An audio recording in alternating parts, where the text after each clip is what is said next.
Basically ایک تربیت ہے، ایک ذہن سازی ہے، ایک سوچ ہے، اور اس سوچ کا نتیجہ کیا نکلتا ہے؟ بندہ کسی کے کام آ جاتا ہے۔ دوسری طرف جو قرض لینے والا اس کو کیا سمجھایا گیا؟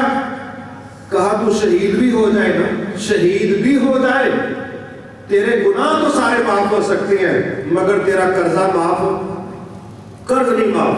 دونوں کی تربیت کر دی۔ جس نے قرض لیا ہے اس کو بھی کھلی بات سمجھا دی کہ تجھے درجہ شہادت بھی مل جائے، ہر گناہ تیرا معاف ہو جائے گا لیکن قرضہ تیرا معاف نہیں ہے۔ اور دوسری طرف کیا کہا گیا کہ اس نے سہولت دی، اس سہولت پر اللہ تعالیٰ نے اس کو سہولت دے دی۔ یہ چیزیں کیا ہیں؟ یہ مجبوروں کی مجبوری میں سازی پیدا کرنا، اور کفریہ نظام، گندے نظام، سودی نظام، وہ کہہ رہے ہیں کہ ارے مریا نہیں، انو ایک ٹیکا اور لاش لو، آپ بھی مار جائے گا۔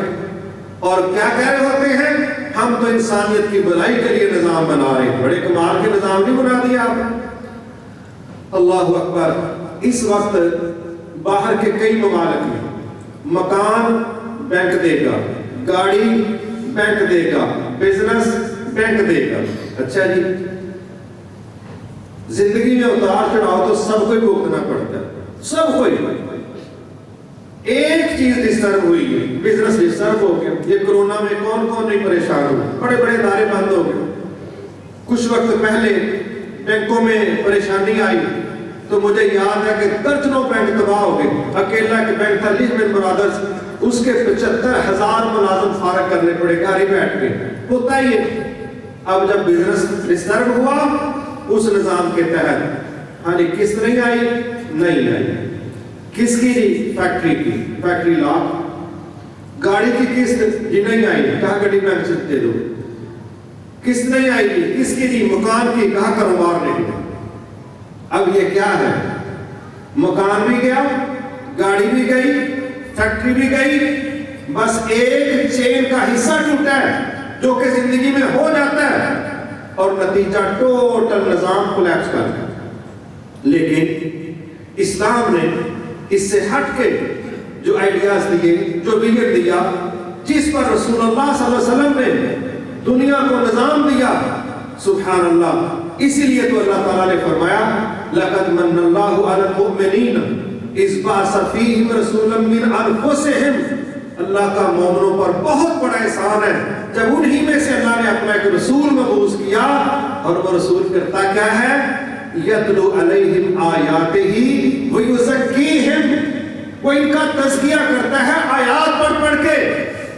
اور یہ جو دل کے اندر دو خرابیاں ہیں میں ان کا تذکرہ کرتا ہوں، جب وہ نہیں ہوں گی تو اسلام کی اقتصادی پالیسی پر سول اور گورنمنٹ چلے گے، اور جب وہ دو بیماریاں موجود ہوں گی، نہ سول اس نظام کو قبول کرے گا نہ گورنمنٹ اس کو قبول کرے گا۔ وہ کیا ہے؟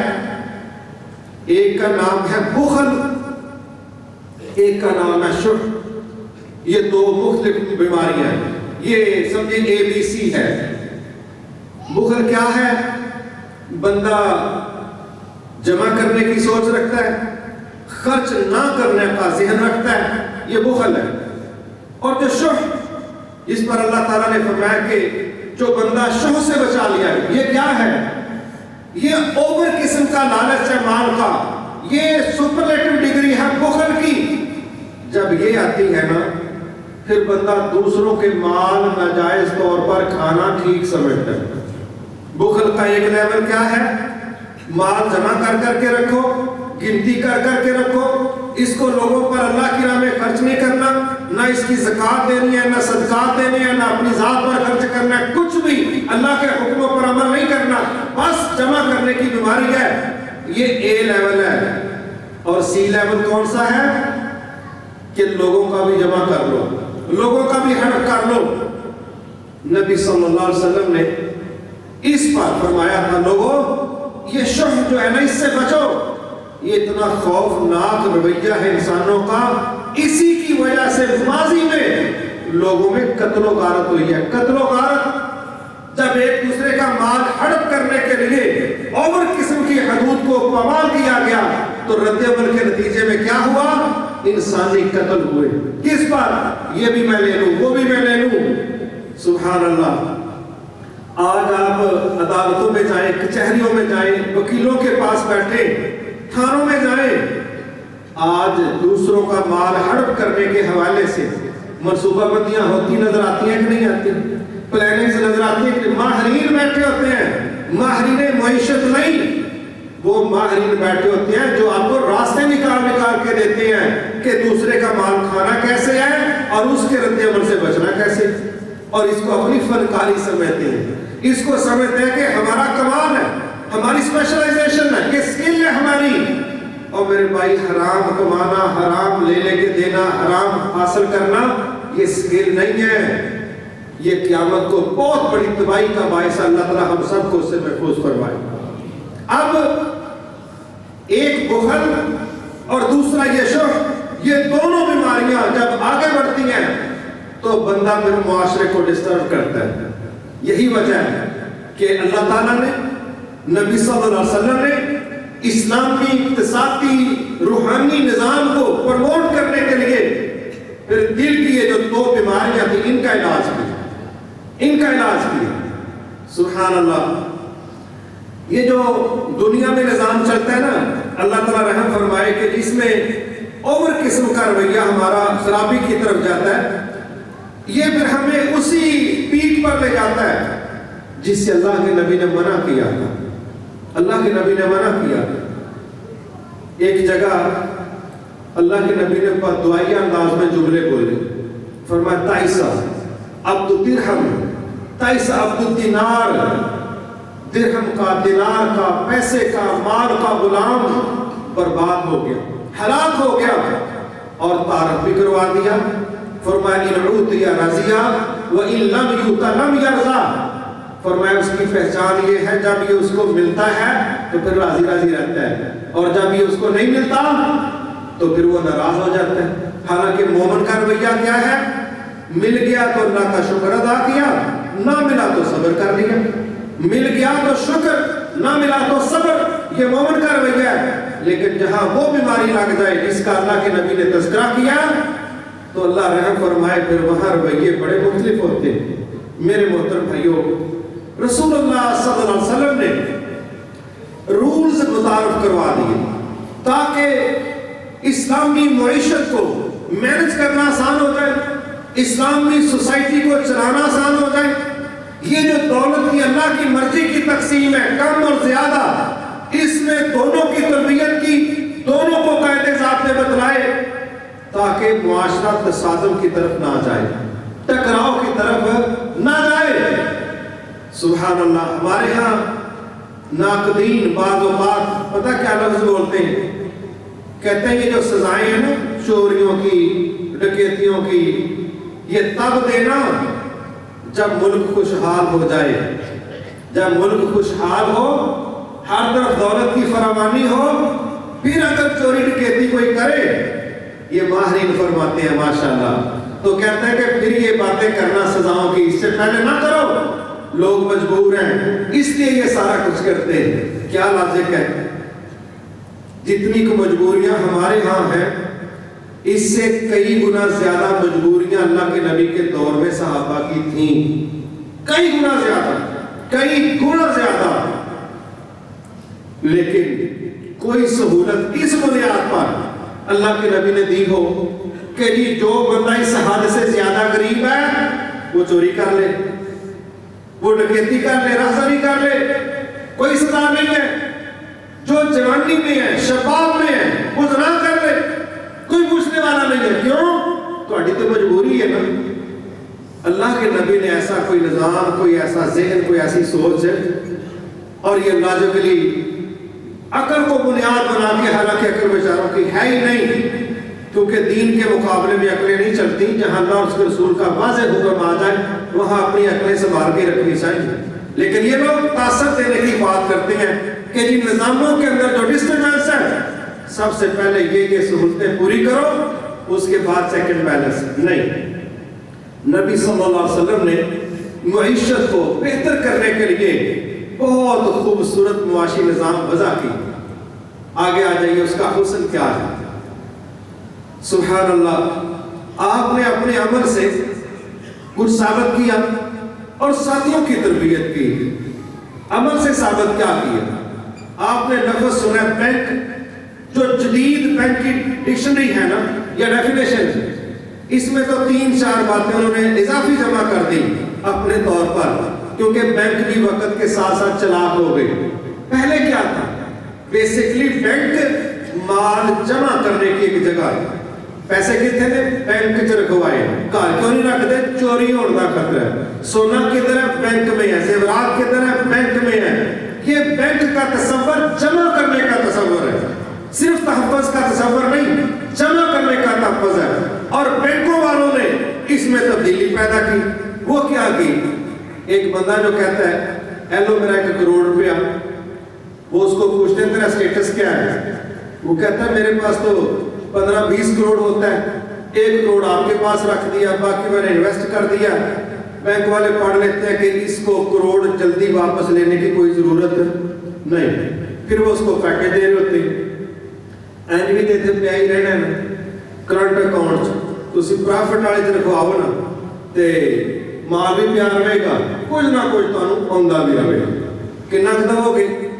7,000 روپیہ تمہیں فی لاکھ پہنچ جائے گا. سمجھو کہ 7-8 لاکھ روپیہ تمہیں آج اور کی چاہیے. اگر وہاں دین نہ ہو، اگر وہاں عقیدہ نہ ہو، اگر وہاں اللہ کے نبی کے سسٹم کو ترجیح نہ دی جائے، بڑا مسنا یا بڑھ کے کہے گا جس طرح مناسب سمجھو کر لو. انہوں نے بھی پتا ہے، انہوں سمجھ آ گئی کہ مناسب یہی. اب اس کو ضرورت کوئی نہیں پیسوں سے. ایک اور آ رہا ہے مر کے جی خیر قرضہ چاہیے، قرضہ دے لو بھائی، پیسے ساڑھے کو پے نے تھوڑے ابے نے نہیں کسی نے رکھوائے، انہیں کڑا کرنے پے نے. اچھا جی اگر میں آپ سے قرضہ لے لوں میرے لیے کیا خوشخبری اور سہولت اور پیکج ہے؟ نہیں کوئی نہ زیادہ تے کوئی نہیں، 2 کروڑ روپیہ لے جا، تو بس اتنا کرنا ہے مہانہ سانو 15 لاکھ اتنا کہ تو واپس کر چڑنا. اچھا جی یعنی لاکھ پیچھے 15,000. ہاں جی اتنا انہوں دینے نے 7,000، یہ کو لینے نے 15,000. اس کا نام ہے بینک. اس کا کیا نام ہے؟ بینک. بینکوں کا کوئی پرسنل بزنس، سب جھوٹ اور فراڈ اور بکواس کرتے ہیں کہ جی ہم نے آپ کی رقم یہاں انویسٹ کی ہے، ہم آپ کی رقم سے یہ کر رہے ہیں، ہم نے پلاٹ لے لیے، ہم ریئل اسٹیٹ میں کام کر رہے ہیں، ہم آئل انڈسٹری میں کام کر رہے ہیں. اسلام کیا کہتا ہے؟ اسلام کہتا ہے بھائی گل ہے تو ہاں میرا مال خرچ کیتا ہے نا زمیناں تے، آہو یار ریٹ ڈاؤن نے، تھی میرا پلاٹ میں واپس کر دو. تسی مر سکتے ہو، تمہیں پلاٹ نہیں لگنا. سکرین ویکھ لو اوتھے پاویں تمہیں پورا پہلے ٹاؤن کا مالک بنا چھڑ بن جاؤ، خوابوں میں بن جاؤ. تمہیں مرنے کے لیے قبر کی جگہ بینک نہیں دے گا اس بات پر کہ یہ تیری ملکیت ہے. کہ نہیں اتنے ہی ویکھ لے اتنے تھلے کام ہوندا رہتا ہے، کوئی حساب مناسب لگا تے تینوں بیچنا کہ تیرے ہاتھ چ. اور اسلام کیا کہتا ہے کہ انویسٹر اگر کسی وقت یہ چاہے کہ یار مجھے میرا مال ہی واپس دے دو، میں مزید چلنا نہیں چاہتا، مجھے اثاثہ دے دو، مجھے مٹیریل دے دو، میری چیز دے دو، مجھے میرا آئل دے دو اور میرا پلاٹ دے دو، میرا مٹیریل دے دو. یہ نہیں لبن لگا تو پھنس گئے ہیں. اور باہر ایک مسجد کا مینار، ایک تسبیح، چند کھجوریں، 7 کعبہ، بینک اسلامی. اور ماشاءاللہ ہم آرام کے ساتھ وہاں جا کے ٹوپی پہن کے ہم بھی وہاں بیٹھے ہوتے ہیں. دین والا بھی اسلامی ہے، لین والا بھی اسلامی. کسی عام بینک والے نے پوچھ لو دعا دے سسٹم سے 19-20 کا فرق، وہ اندر اسلام دے نہ تو ود کھل لاندے نے ہجرا کٹ لانے. یہ نظام چل رہا ہے. اللہ اکبر. کیوں اللہ کے نبی نے سخت جملے بول دیے تھے؟ کیوں سخت جملے بولے تھے؟ کہا سود کے 70 درجے ہیں. درجے سب سے کم درجے کا گناہ اتنا ہے کہ کوئی بندہ اپنی سگی ماں کے ساتھ منہ کالا کرے. کیوں منع کیا گیا؟ واحد خرابی ہے، واحد خرابی. زنا دنیا میں ہوتا ہے، ڈکیتی ہوتی ہے، قتل ہوتا ہے، جادو ہوتا ہے، بہت کچھ ہوتا ہے. سنگل سود کا کام ہے جس پر اللہ تعالیٰ نے فرمایا تھا اگر تم سود کے کام سے باز نہیں آتے پھر تم میرے مقابلے اور میرے نبی کے مقابلے میں جنگ لڑنے کے لیے تیار ہو جائے. کنے شیطان دے سپاہی 7 نمازاں بھی پڑھن گے تے محاذ تو مجال ہے پیچھے ہٹ جان، پورا لڑائی لے کے رکھے، بلکہ اتوں ہی اسلام بیچ کے تے وہ اج تے بھی تر جاندے اور کوئی ٹینشن نہیں. تو بھائی وہاں پر جو سسٹم یہودیوں نے دیے ہیں، آج ہمارا ملک انفرادی سے اجتماعی طور پر اس ذلت میں پھنسا ہے کہ IMF ہمارے ریٹ طے کرے گی، گیس کے، بجلی کے، پانی کے اور ہر چیز کے، پیٹرول کے، اور ہم رہ گئے باتیں کرتے۔ اور یہ اسٹیٹ بینک ہے، یہ ورلڈ بینک ہے، یہ بینکوں کا آپس میں جو کوارڈینیشن ہے، اس میں سول سیکٹر میں پرائیویٹ بینک، گورنمنٹ بینک، سب بینک یہ سود کے شکنجے میں جکڑے ہوئے ہیں۔ اور ایک تو وہ مجبوریاں ہیں جہاں واقعی نظر آتا ہے فَمَنِ اسْتُرَّ غَيْرَ بَاغٍ وَلَا عَادٍ فَلَا إِثْمَ عَلَيْهِ، اللہ فرماتے ہیں جو واقعی مجبور کر دیا جائے اور وہ شوق سے برائی نہ کرے، وہ مجبور کر دیا جائے، اس پر تو گناہ نہیں، مگر جو دوڑ دوڑ کے برائی کرے، دوڑ دوڑ کے، جو جسے پنجابی میں کہتے ہیں پیسہ سٹ کے لڑائی کرنا، وہ آگے بڑھ بڑھ کے کہتا ہے اے منو ضرور کوئی موقع دو، منو ضرور ان سے شامل کرو، منو ضرور حصہ دو۔ اب یہ کہے کہ مجھے گناہ نہ ہو، نہیں، جناب کا تو شغل اور شوق ہے، اس نے تو پھنسنا ہی پھنسنا ہے۔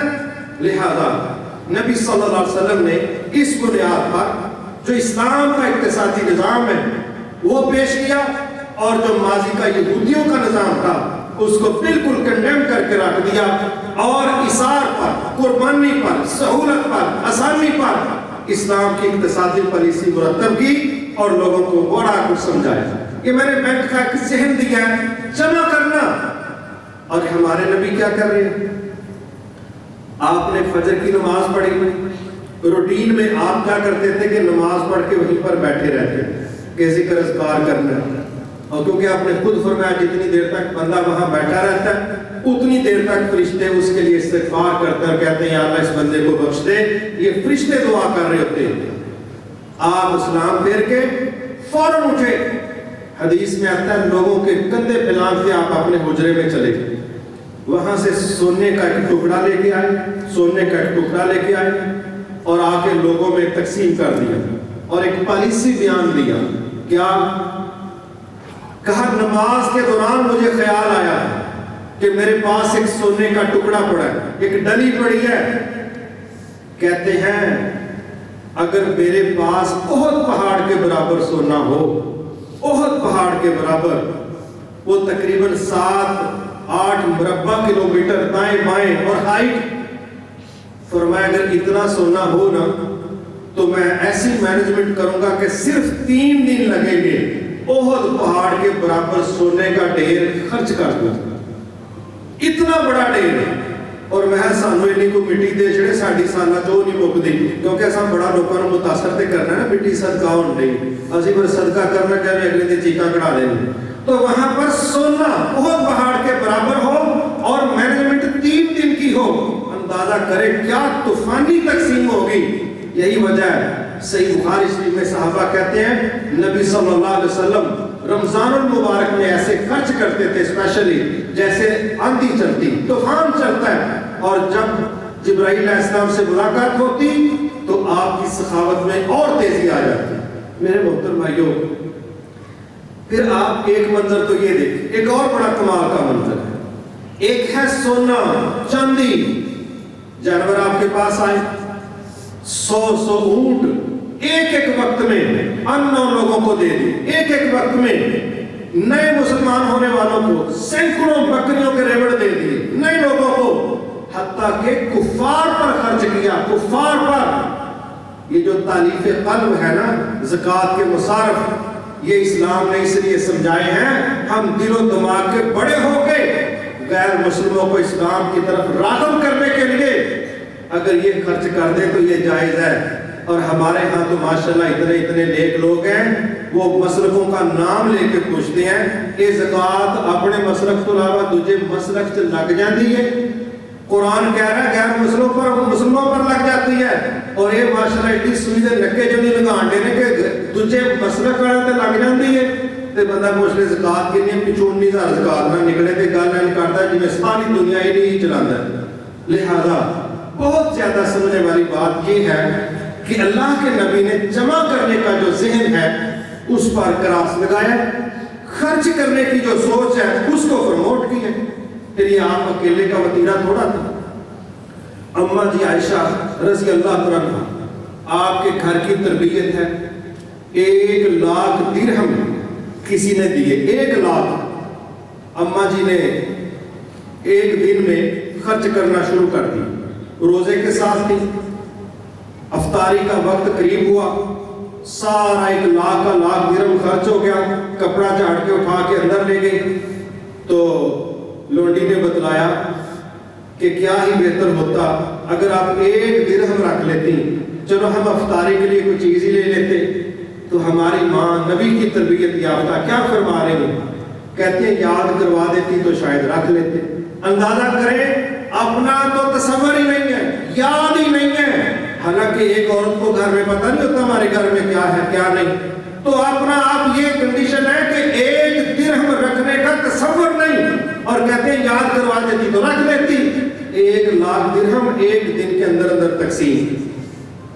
میرے محترم بھائیوں، حقیقت یہ ہے کہ اگر بندہ اللہ پر اعتماد کرے، اس کے وعدوں پر اعتماد کرے، یہ نظام اور یہ رویے تو چلتے ہیں تب، اور جب اللہ کے وعدوں اور اس کے نظام پر بندہ عدم اعتماد کا مظاہرہ کرے تو پھر بخل پیدا ہوتا ہے، پھر حرص اور لالچ پیدا ہوتی ہے، پھر بندہ پہلے اپنی ذات کو مائنس کرتا ہے، پھر معاشرے پر ظلم کرتا ہے، اور نتیجہ پھر وہی نکلتا ہے کہ سگے رشتہ دار ایک دوسرے کی گردنیں کاٹ رہے ہوتے ہیں کہ جو اس کے پاس ہے وہ میں نے لینا ہے، اچھا جو پہلے تیرے پاس ہے اس کا کیا کرنا ہے، یہ بس جمع ہی کرنا ہے، پاگلوں کی طرح صرف جمع کرنا ہے، استعمال کرنے کا تصور یا گنجائش ہے ہی نہیں۔ آج جب آپ یہ باتیں سنتے ہیں نا کرپشن کی، تو لگتا تو بڑا عجیب ہے کہ ماشاءاللہ اس لیول کا مال جمع کیا ہے کہ پاکستان کے بینک اس کا بوجھ ہی نہیں اٹھا سکتے۔ وہاں نے بھائی ساڑھے کھانے چھوٹے چھوٹے تے تسی نہ باہر لے جو، باہر پتہ نہیں کدھر پہاڑوں دے وچ لوگ رکھ دے، باہر لے جاؤ۔ اپنے ملک پر بھی اعتماد نہیں، اپنے بینکوں میں شاید ان کے بقول جگہ نہیں، اتنا مال کرپشن کا باہر کے ملکوں میں پڑا ہے، حساب کتاب ہی کوئی نہیں، اور جب پوچھو کہ استعمال کر سکتے ہو، کہتے ہیں نہیں بس چیک بک ہی نہیں۔ تسلی یہ دے لوں کہ دنیا دے ہر بینک سے ساڑا مال پیا ہے، نہ اتنا برتن دی لوڑ پیندی ہے، نہ برت سکنے ہیں، اور نہ ہی وہ لانے دیتے، کہتے ہیں اتھو جو لینا لے لو، پاکستان سے واپس اندازہ کرے کیا بندے کی کیفیت ہوتی ہے کہ جب وہ اس طرح کے رویے اختیار کر کے برا بن کے وہ اپنی ذات پر اس طریقے سے خرچ نہ کر سکے، اپنے ملک میں سرمایہ نہ لا سکے، اور اس کے نتیجے ہم پرائیویٹ سیکٹر میں بھی دیکھتے ہیں، گورنمنٹ سیکٹر میں بھی دیکھتے ہیں۔ لہٰذا میرے محترم بھائیوں، نبی صلی اللہ علیہ وسلم نے بخل سے بچنے کے لیے عوامی تربیت کی، شح حرص لالچ سے بچنے کے لیے عوامی تربیت کی، فرضیت کے نام پر زکوٰۃ کا، عشر کا تصور دیا تاکہ ان پر عمل کر کے اسلامی معاشی چیز کو، مینجمنٹ کو بہتر سے بہتر کر لیں، اور سود جیسی وہ معیشت کی سوچیں، وہ نظریات جو مجبوروں کی مجبوریوں کا فائدہ اٹھاتی ہیں، اس کو رد کیا۔ الحمدللہ میں سمجھتا ہوں انسانیت پر اللہ کے نبی کی طرف سے جو بہت بڑے بڑے احسانات ہیں، ان میں سے ایک احسان یہ ہے کہ لوگوں کو ذہنی طور پر، رویوں کے لحاظ سے، دلی امراض کی اصلاح کے حوالے سے اللہ کے نبی نے تربیت دی ہے۔ وہ جو اللہ نے فرمایا تھا یتلو علیہم آیاتہ ویزکیہم، تزکیہ کیا کہ لوگوں یہ مال مستقل تمہارا نہیں، اصل میں یہ اللہ کی ملکیت ہے، تم عارضی اس پر اختیار رکھتے ہو، صحیح استعمال کرو گے تو اجر پا جاؤ گے، غلط استعمال کرو گے تو مجرم بن جاؤ گے، لیکن تم اس کے مالک نہیں ہو، اور اللہ کی امانت سمجھ کے اس کو استعمال کرو، کیونکہ قیامت میں جو سوالات ہیں ان میں سے 2 سوال یہ بھی ہیں، کمائی کے ذرائع کیا تھے اور خرچ کرنے کی جگہ کیا تھی۔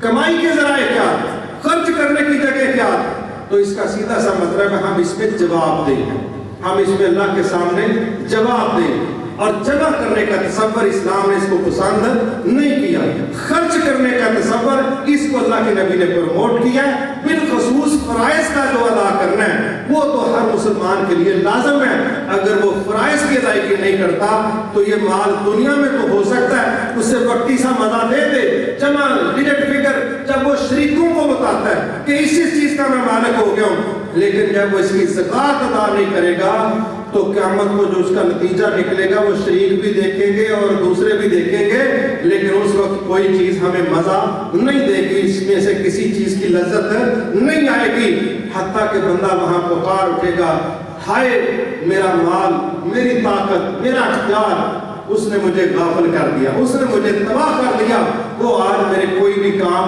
نہیں آ رہی۔ تو بہترین حال یہ ہے کہ رسول اللہ صلی اللہ علیہ وسلم نے پوری دنیا کو جو اسلام کا معاشی ڈھانچہ پیش کیا ہے، یہ انسانوں کے حق میں ہے، انسانوں کے خلاف نہیں، اور جو انسانوں نے نظام بنائے ہیں وہ اپنے اپنے مفادات کے تحفظ کے تحت بنائے ہیں، اور جو اللہ کے نبی نے معاشی نظام دنیا کو دیا ہے یہ اللہ تعالیٰ کی طرف سے نازل کردہ، اللہ کا تخلیق کرتا ہے۔